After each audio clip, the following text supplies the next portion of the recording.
who the fuck came up with this combination of names?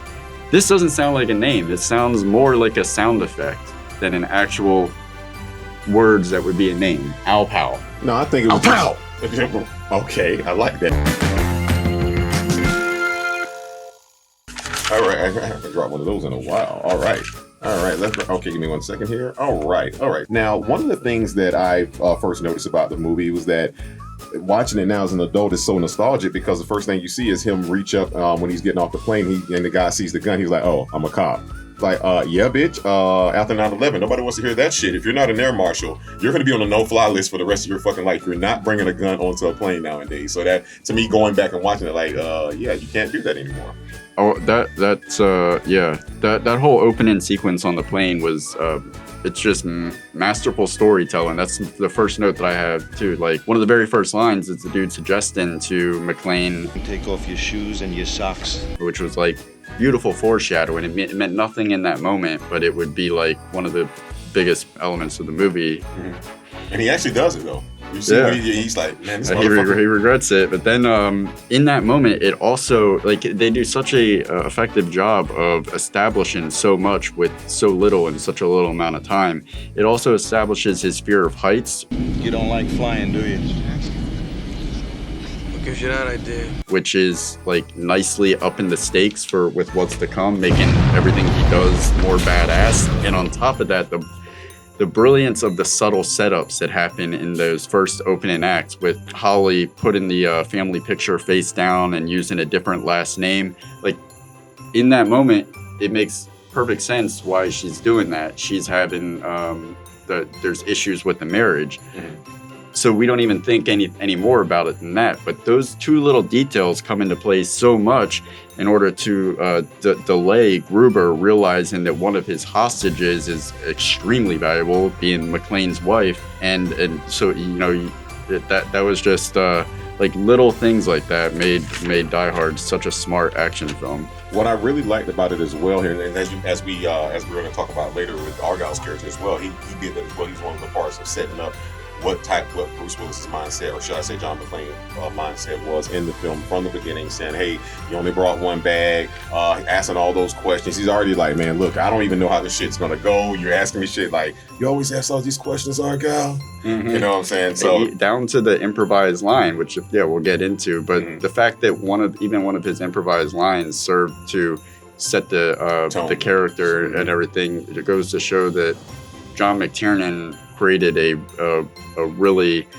productive set as far as telling a good story and developing strong characters. One of the major things I think nowadays people do TV and film and TV interchangeably, and they're pretty much looked at the same for the most part. If anything, somehow TVs have become more allegedly harder than film now because having to keep up stuff over and over. But with that being said, back in the day, in the late 80s and early 90s, it was looked at as a step down if you came from film to TV, and definitely a step up if you went from TV to film. So another one of the challenges with this film and what makes it so unique is Bruce Willis and Alan Rickman, both Rickman coming from theater and Bruce coming from moonlighting the TV show. And when they first showed the test audiences the trailers for the film, they thought it was a joke. They saw Bruce Willis and they thought it was a fucking joke. I mean, who wouldn't think like that? Didn't make sense to them.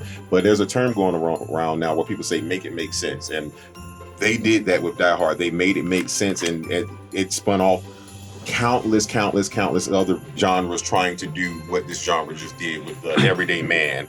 Is it Nagasaki? That's the bomb. No, you're talking about the Nakatomi. Nakatomi. Okay, yeah.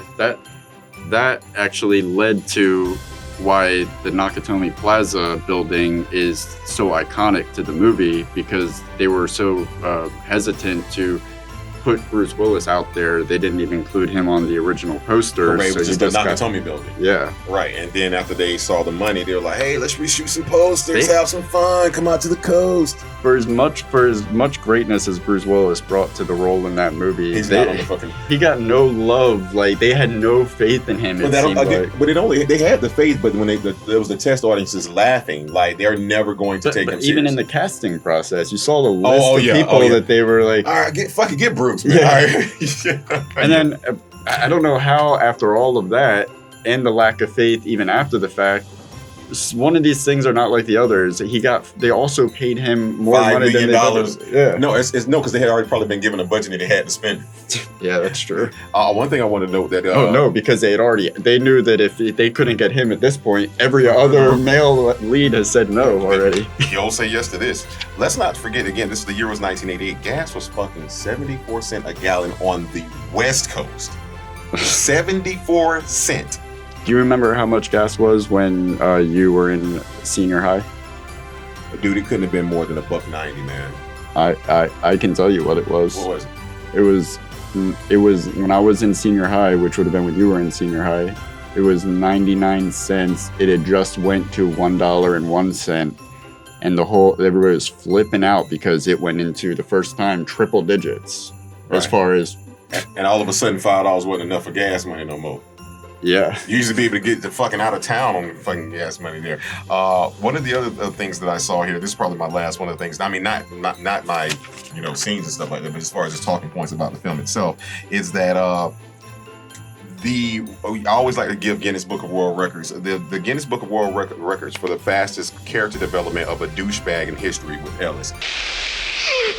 You are not even 2 minutes from meeting this motherfucker, and that little one-take scene where he follows her and tries to ask, no, before you even get there, tries to ask her out, and he will not break eye contact with her. He's following over there.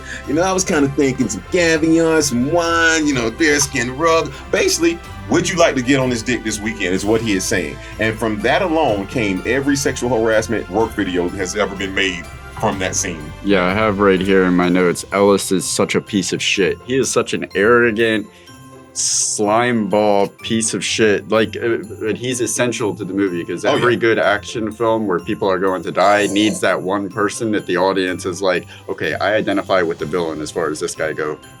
Kill this that motherfucker has to go. Yes, please. No, hold on. What is it? Your death is more expensive. He dies slowly. So whatever the lines we were reading earlier. And that speaking of Ellis, I thought this was really a really brilliant, subtle touch that went like way under the radar. So you get that like brief moment where it cuts into his office and you see him doing the bump, whatever, coke. And then there's this when he's sitting in there when he's like bullshitting with McClane, trying to be arrogantly saying, and that just ain't gonna happen until you stop messing up the works, capiche? Blah blah blah. The dude brings him in a cup of Coca-Cola. The way he looked at that, it is such like a subtle implication that before we came into that scene, he had asked that guy to go get him some Coke. Like, can I get you anything? Yeah, I could use some Coke. And this motherfucker brought back a soda. And the way he looked at that cup, he was like, that's not what the fuck I meant, but I'll drink it. I didn't even think about that. Or to look at it like, how dare you have the audacity just to ask these motherfuckers to get you something? Because I think when they brought it in, he did some shit like, look at me. He was like, I think while he was talking, he did this. But my point to what you just said was, after the one of the things I thought was funny, I don't know if it was intended, the last thing he did before he died was have a Coke and a smile. He took the Coke, he smiled, and then they blew him the fuck away. Yeah. Have a Coke and a smile. Props to the stunt coordinator. This is a well-known story, but the shot of Gruber falling, if you don't know, the stunt coordinator, he went and licked the weapon on him. Yeah, he told him. Yeah, he said, we're gonna give you a 1, 2, 3 or a 3, 2, 1, whichever way they went. Either way, they did it on the first, and they let him go. So it was unexpected. So what it resulted in was this amazing visceral reaction and expression on his face it's real. And if anything in that movie stuck with me, it is that part is just like his expression is so like powerful and authentic that it actually makes you feel the fear that he's experiencing in that moment. And it's kind of like abruptly startling after everything, because it's in an action film, that moment is kind of horrific to see his face. With 100% everything you just said. I've only seen that face one other time in my entire life. One other time. Where? Leroy, Vin Rames, people under the stairs when they let that dog loose on his ass. That's the same look, brother. Fear's real. Yeah. Can we get a side by side? And scene. of course, Hans Gruber, played by Alan Rickman, starred in Harry Potter with Dumbledore, who also took a deadly spill, we could say, to his death. The last note that I have isn't even it's nothing profound. It's just an observation. Al Powell. Who the fuck came up with this combination of names? This doesn't sound like a name. It sounds more like a sound effect than an actual words that would be a name. Al Powell. No, I think it was Al Powell. Okay, I like that. Now I want a shirt with Reginald Van Johnson name face on it saying Al Powell. I was going to say it sounded like more like two people on the production crew or somebody like, we're going to get our names in the movie somehow. They just combine two writers' names. I don't know. We'd have to look that up. But yeah.